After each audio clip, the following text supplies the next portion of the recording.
Hello dear students. तो देखिए कि लास्ट वीडियो तक मैंने जो है इनकम टैक्स का एक लेसन कंप्लीट कराया। अब इसके बाद मैं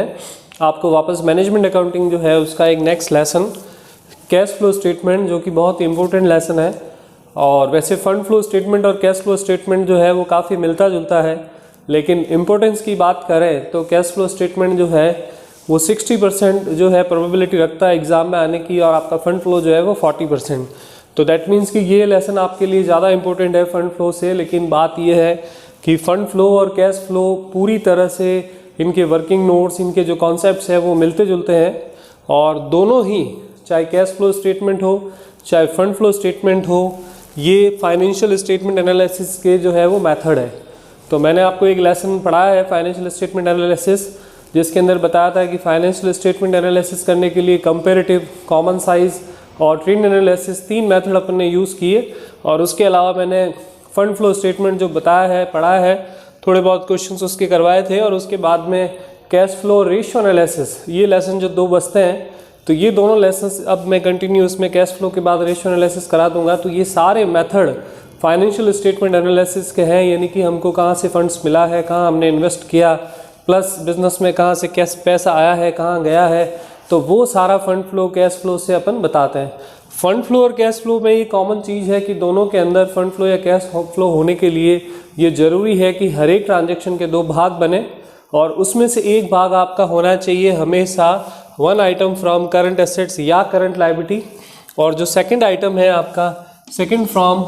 नॉन करंट एसेट्स या नॉन करंट लायबिलिटी। यानी कि कैश फ्लो तभी माना जाएगा जब बिजनेस के अंदर जो ट्रांजेक्शन होते हैं उसके अंदर एक पार्ट आपका करंट होना चाहिए और दूसरा आपका होना चाहिए नॉन करंट। तो जैसे मैंने यहाँ पे कुछ एग्जांपल्स सेट किए हैं, जैसे मान लीजिए कि कैश रिसीव हुई है फ्रॉम शेयर इशू,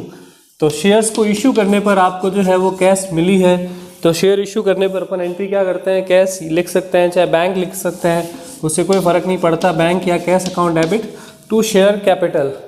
तो बैंक या कैश जो होती है वो आपकी क्या होती है, करंट एसेट्स, और शेयर्स होते हैं, चाहे आप शेयर्स बोल दो, चाहे बोलिए आप यहाँ पे डिबेंचर इशू करने की बात बोल दो, तो डिबेंचर्स जो है वो आपके क्या होता है, non current liability. That means कि यहाँ पर आपको जो एक कॉम्बिनेशन चाहिए था करंट और नॉन करंट का, वो मिल चुका है। एक आइटम आपका हो गया करंट और दूसरा हो गया आपका नॉन करंट। वैसे कि वैसे मैंने और इसमें एक एग्जाम्पल लिखा है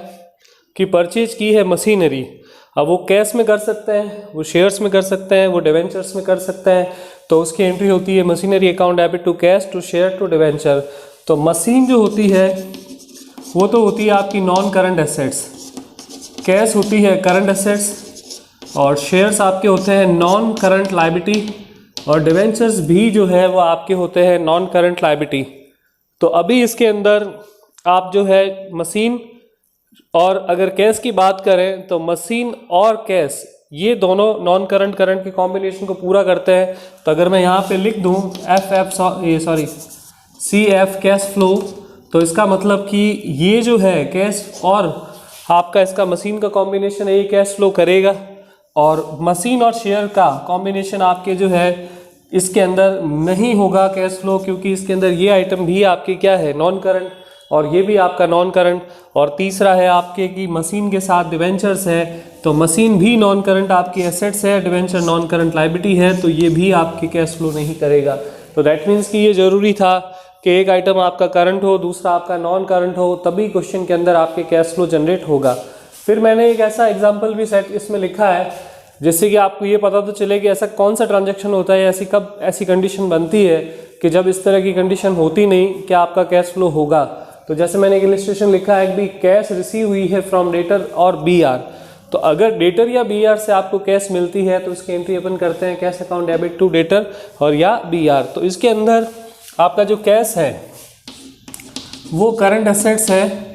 और ये भी डेटर BR भी करंट एसेट्स है। तो इसका मतलब क्या ये कैश फ्लो करेगा, शॉर्ट में मैं लिख रहा हूँ CF, तो नहीं करेगा, बिकॉज कि कैश और करंट एसेट्स होने के साथ डेटर BR भी करंट एसेट्स है, तो दोनों ही करंट एसेट्स है। तो जब अपन को कहीं से चेक मिल गया था या हमने जब माल बेच दिया था, जिस व्यक्ति को हम डेटर कहते हैं, तो हमने उसको उसी वक्त इनकम ऑलरेडी मान लिया है कि हमारे बिजनेस के अंदर इतने रुपए की इनकम या इनफ्लो हो चुका है। तो बाद में अगर वो कैश में रियलाइज्ड होता है तो उससे कोई फ़र्क नहीं पड़ता, क्योंकि अकाउंटिंग के अंदर हमारा रूल होता है कि भले ही कोई ट्रांजैक्शन अगर कैश नहीं भी हुआ हो, लेकिन रेवेन्यू रिकॉग्नाइजेशन जो कॉन्सेप्ट होता है वो ये कहता है कि अगर आपने गुड सेल कर दिया या आपने अपनी सर्विस दे दी है तो आप अपनी इनकम जो है वो मान सकते हैं, चाहे भले वो कैश में आपको भी मिले ना मिले, उससे कोई फ़र्क नहीं पड़ता। तो इस तरीके से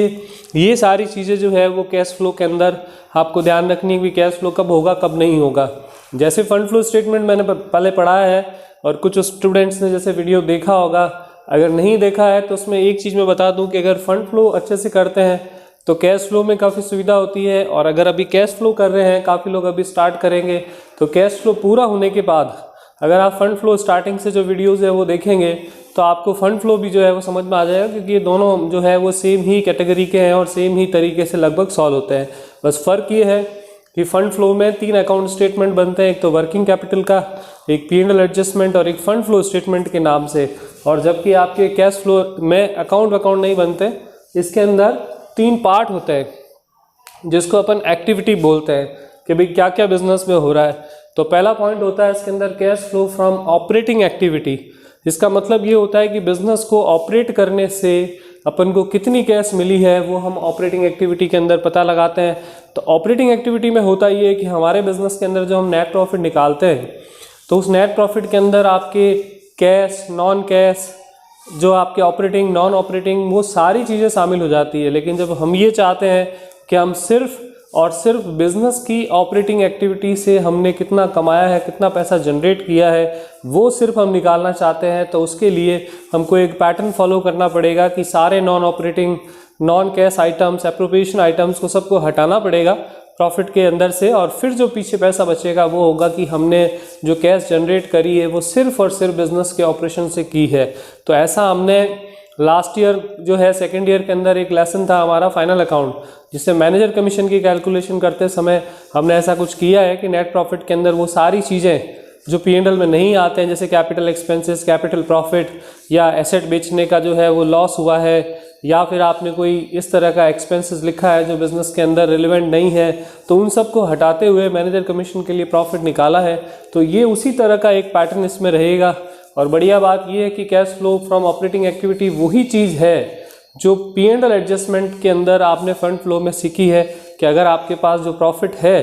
और उसको आप कन्वर्ट करना चाहते हो सिर्फ और सिर्फ कैश के अंदर, तो उसके अंदर कैश और ऑपरेटिंग के अंदर कन्वर्ट करना चाहते हो तो क्या प्रोसेस होगा, तो वो फंड फ्लो में भी बताया है। फिर सेकंड पार्ट होता है इसका इन्वेस्टिंग एक्टिविटी। इन्वेस्टिंग एक्टिविटी का मतलब ये होता है कि हमने बिजनेस में किन चीज़ों में इन्वेस्ट किया है। तो बेसिकली हमारा इन्वेस्टमेंट जो होता है वो 2 होता है, एक तो होता है फिक्स एसेट्स में, और अगर हमारे पास पैसा ज़्यादा हो और हम उसको यूटिलाइज नहीं कर पाते हैं तो हम उसको इन्वेस्ट कर सकते हैं बाहर बिजनेस के इन्वेस्ट करने में। तो यानी बिजनेस में जो हम इन्वेस्ट करते हैं, चाहे वो फिक्स एसेट्स हो या बाहर इन्वेस्ट करा हो, वो और उनके ऊपर मिलने वाली इनकम, वो सारी आपके कहाँ पे आती है, इन्वेस्टिंग एक्टिविटी में। एंड द लास्ट पॉइंट है cash flow from financing activity. Financing activity का मतलब होता है कि हमने कहाँ से पैसा लिया है। तो हमने कहाँ से पैसा लिया है वो फाइनेंसिंग एक्टिविटी के अंदर आता है। और फाइनेंसिंग एक्टिविटी के अंदर ये चीज़ है कि जैसे हमने शेयर इशू करे, डिवेंचर इशू करे, कहीं से लोन लिया, ठीक है, तो वो सारा पैसा जो हमको मिला है वो, और उनके अगेंस्ट जो हमने वापस दिया है लोगों को, उसके लिए जैसे शेयर का रिडम्पशन किया, डिवेंचर्स का रिडम्पशन किया, लोन्स का पेमेंट किया, प्लस उनके ऊपर जो डिविडेंड्स हमने चुकाए, तो वो सारी की सारी चीज़ें जो है वो आपके फाइनेंसिंग एक्टिविटी के अंदर इसमें आती है। तो बेसिकली अगर हम बात करें तो ऑपरेटिंग के अंदर सिर्फ बिजनेस के प्रॉफिट लॉस से रिलेवेंट, अगर इन्वेस्टिंग की बात करें तो फिक्स एसेट से relevant, non current assets basically, और लास्ट है जो है आपकी non current liability, share, debenture, loans, वो आपकी फाइनेंसिंग एक्टिविटी में आती है। लेकिन ऑपरेटिंग एक्टिविटी जो होती है इसके 2 पार्ट होते हैं अलग अलग, एक तो होता है डायरेक्ट मेथड और एक होता है इनडायरेक्ट मेथड। डायरेक्ट मेथड के अंदर इस तरह से रहता है कि आप डायरेक्टली केवल उन्हीं इनकम को लिखिए जो आपको पैसा जो है वो कैश में मिलता है, और उसके अलावा जो है किसी चीज़ को अपन लिखेंगे नहीं, और उन्हीं खर्चों को लिखेंगे जो हमने कैश में पेमेंट किए। जैसे मान लीजिए कि अगर आप कैश सेल्स करते हो तो ही लिखोगे, डायरेक्ट में डेटर से पैसा मिला तो लिखोगे, आपने पेमेंट किया क्रेडिटर्स को तो लिखोगे, लेकिन इस तरह के कोई एक्सपेंसेस जो बिजनेस से रिलेवेंट ही नहीं है, non operating, non cash appropriation, उसको लिखोगे ही नहीं। तो इसीलिए इसको डायरेक्ट मेथड कहते हैं, क्योंकि उसमें सारी इनकम भी बिजनेस की ही लिखते हैं और कैश में जो मिली है, और सारे एक्सपेंसेस भी वही लिखते हैं जो बिजनेस से रिलेवेंट हो और कैश में हो। तो इस वजह से फिर उसका जो आंसर होता है वो केवल और केवल जो है वो आपके बिजनेस के ही इनकम को प्रेजेंट करता है। तो इसीलिए डायरेक्ट मेथड के अंदर आप जो है वो केवल डायरेक्टली उन्हीं चीज़ों को लिखते हैं जिनसे कि बिजनेस को रिलेट करता है, इसलिए यहाँ पर जो आंसर आता है वो सीधा आ जाता है। लेकिन इनडायरेक्ट मेथड जो होता है उसके अंदर थोड़ी कैलकुलेशन ज़्यादा होती है, क्योंकि वो चलता है प्रॉफिट लॉस जो P&L में पड़ा है वहाँ से स्टार्ट करते हैं और वहाँ से रिवर्स जाते हुए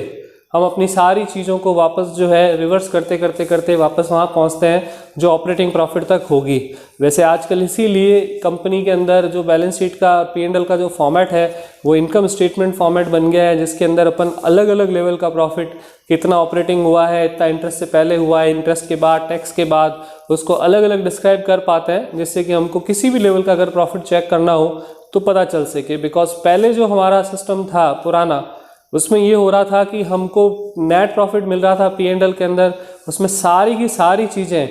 एक ही साथ मर्ज होकर आ रही थी और हमको कुछ पता नहीं चलता था कि इसके अंदर कौन सा profit operating, non operating, tax के पहले, टैक्स के बाद, उसकी कोई इन्फॉर्मेशन हमको नहीं रहती थी। तो वो बेनिफिट अपन को यहाँ पर इसके अंदर मिल जाता है। तो मैं इसको आगे कंटिन्यू करता हूँ एक बार बोर्ड को क्लीन करके।